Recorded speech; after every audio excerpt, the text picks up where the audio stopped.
Sleeveless ഇടാൻ എല്ലാവർക്കും ഇഷ്ടമാണ്. പക്ഷേ നമ്മൾ ചിന്തിക്കുന്നത് എന്താണ്, അണ്ടർ ആം ഡാർക്ക്നെസ് അതൊരു വൃത്തികേടല്ലേ, അതൊരു പ്രോബ്ലം അല്ലേ എന്നാണ്. അത് മാറ്റാൻ ഒരു കുഞ്ഞ് ടിപ്പ്, അത് പ്രശ്നമില്ല എങ്കിൽ ആ ഒരു കെയറിങ് കൊടുക്കുന്നവർക്കായാലും ഈ ഒരു പാക്ക് യൂസ് ചെയ്യാം. കോഫി പൗഡർ എടുക്കുക, ഒരു 2 സ്പൂൺ വരുന്ന കോഫി പൗഡർ എടുക്കുക, അതിലേക്ക് 1/2 സ്പൂൺ വരുന്ന ഒലിവ് ഓയിൽ എടുക്കുക, ഒരു 3/4 സ്പൂൺ വരുന്ന ബേക്കിംഗ് സോഡ എടുക്കുക, ഒരു കുഞ്ഞു നാരങ്ങ, ചെറിയ നാരങ്ങ, അതിൻ്റെ പകുതി നീരെടുത്ത് പിഴിഞ്ഞൊഴിക്കുക. ഇതെല്ലാം കൂടെ നല്ല പേസ്റ്റാക്കി പാക്കായിട്ട് അപ്ലൈ ചെയ്യുക. ജസ്റ്റ് ഫേസിൽ നമ്മൾ സ്ക്രബ് കൊടുക്കത്തില്ലേ, അതേ രീതിയിൽ തന്നെ ഒരു സ്ക്രബിങ് രീതിയിൽ കൊടുത്തിട്ട് ഒരു 10 മിനിറ്റ്സ് ഇട്ടേക്കുക. ഇട്ടിട്ട് തണുത്ത വെള്ളമിട്ട് വാഷ് ചെയ്യുക. അതിന് ശേഷം ചെയ്യാനുള്ളത്, നിങ്ങൾ യൂസ് ചെയ്യുന്ന മോയ്സ്ചറൈസർ അല്ലെങ്കിൽ കറ്റാർവാഴ ഏതാണോ അത് തന്നെ നമുക്ക് ഡെയിലി അപ്ലൈ ചെയ്യാം. പക്ഷേ ഈ ഒരു പാക്ക് 1-2 ദിവസങ്ങളിൽ അപ്ലൈ ചെയ്ത് കൊടുത്താൽ മതി.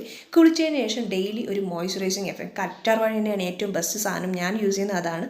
അപ്പോൾ അത് ഡെയിലി നിങ്ങൾക്ക് അപ്ലൈ ചെയ്യാം. ഇത് ഡെയിലി റുട്ടീനാക്കി ഇങ്ങനെ മാറ്റി നല്ലൊരു ചേഞ്ച് നിങ്ങൾക്ക് കിട്ടുകയും ചെയ്യും. Under arm darkness